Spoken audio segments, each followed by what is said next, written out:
학교 서쪽 맨 끝쪽에 지금 안에서 저 불이 지금 저렇게 타고 있습니다.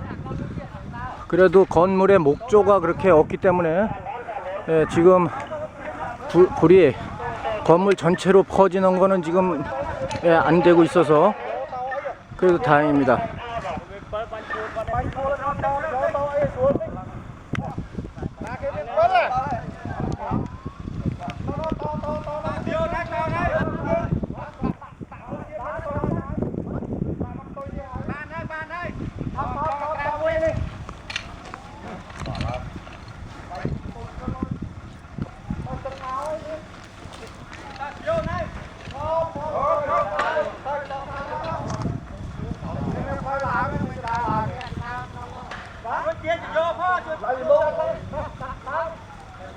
bay chui tên cháu bay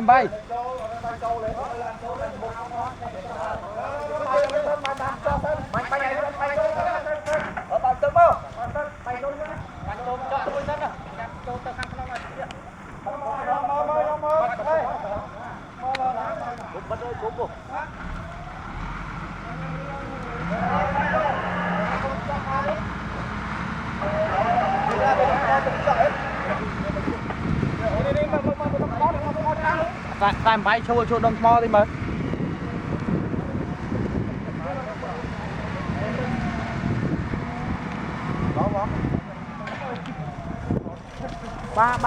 ba 오케이, 땡큐. 물 들어가고 있습니다.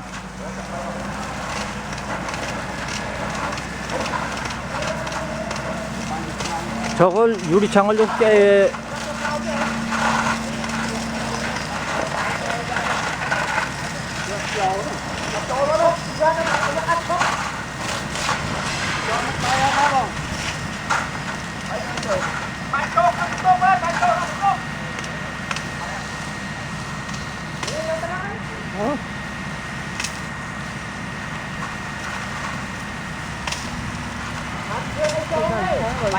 bánh trâu tam prel phải đấy không?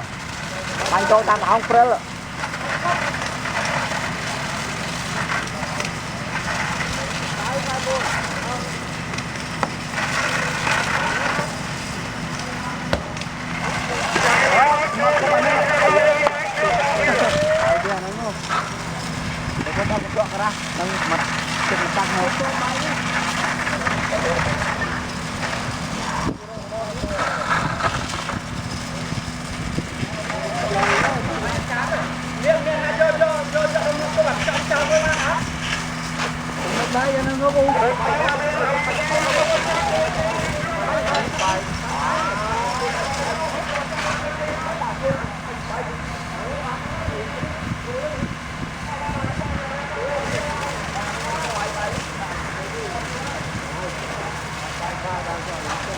Hỏi số đó.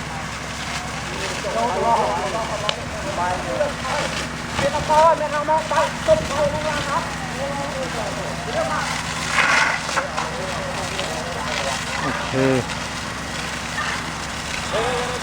지금 다행히 지금 잘 진화가 되고 있습니다. 저기 소방차가 또 한 대가 지금 또 오고 있습니다.